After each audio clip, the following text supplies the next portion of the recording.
भ्रष्ट नेते, बिझनेसमॅन किंवा कोणताही श्रीमंत व्यक्ती त्यांचा काळा पैसा स्विस बँकेत उगीचच नाही ठेवत. त्यामागे अशी कारणं असतात जी सामान्य माणसाला माहितीच नसतात. स्विस बँक म्हणजे ही कोणती एक ठराविक बँक नसते. स्वित्झर्लंड देशात असणाऱ्या जेवढ्या बँका असतील त्या सगळ्यांना स्विस बँक म्हणतात. पण भारतात एवढ्या बँका असतानाही श्रीमंत लोक त्यांचा काळा पैसा स्वित्झर्लंड देशातल्या बँकेतच का ठेवतात? स्विस बँकेत पैसा खरंच सुरक्षित राहतो का? या सगळ्या प्रश्नांची उत्तरं समजून घेण्याआधी काळा पैसा म्हणजे नेमकं काय हे समजून घ्यावं लागेल. आपण कमवलेल्या पैशांमधून काही टक्के रक्कम सरकारला टॅक्सच्या स्वरूपात द्यावी लागते. हाच टॅक्स काही जण सरकारपासून लपून ठेवतात. ज्या पैशांचा हिशोब सरकारला दिला जात नाही अशा पैशांना काळा पैसा म्हणतात. हा पैसा जर भारतात ठेवला तर तो कधी ना कधी बाहेर येऊ शकतो. इन्कम टॅक्स विभाग, चौकशी, छापेमारी या गोष्टींचा धोका असतो.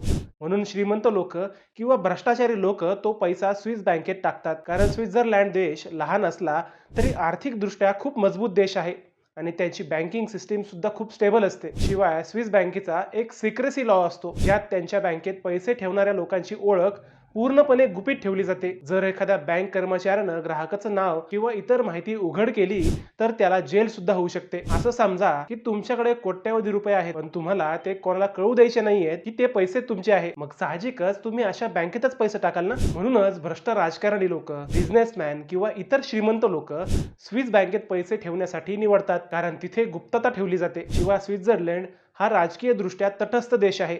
म्हणजे कोणतंही युद्ध असो किंवा कोणताही सामाजिक तणाव असो ते यापासून लांब राहतात. म्हणून त्यांच्या देशातली अर्थव्यवस्था स्थिर राहते. शिवाय त्या ठिकाणची बँकिंग प्रोसेसही खूप प्रोफेशनल असते. पण खरं तर आता काही वर्षात परिस्थिती बदलली आहे. आता स्विस बँकेने त्यांच्या ग्राहकांची लिस्ट आणि माहिती जगासमोर मांडायला सुरुवात केली आहे. या लिस्टमध्ये कोणत्या ग्राहकाने किती पैसे आणि किती संपत्ती जमा करून ठेवली आहे, शिवाय तो ग्राहक कोणत्या देशातला आहे याची सगळी माहिती दिलेली असते. याचं कारण असं की स्वित्झर्लंडवर आंतरराष्ट्रीय दबाव वाढलाय. बऱ्याच देशांनी कर चुकवणाऱ्या विरोधात मोहीम चालू केली आहे. भारतासोबतही करार केल्यामुळे आता स्वित्झर्लंड अनेक देशांना आर्थिक माहिती शेअर करत असतो. म्हणजे आत्ताच्या घडीला स्विस बँकेत काळा पैसा लपवून ठेवणाऱ्या लोकांचा पैसा आता कायमचा लपून राहणार नाहीये. याबद्दल तुम्हाला काय वाटतं ते मला कमेंटमध्ये नक्की सांगा. शिवाय पुढचा व्हिडिओ तुम्हाला कोणत्या विषयावर पाहायला आवडेल तेही मला कमेंटमध्ये सांगा आणि चॅनलला सबस्क्राईब करायला विसरू नका.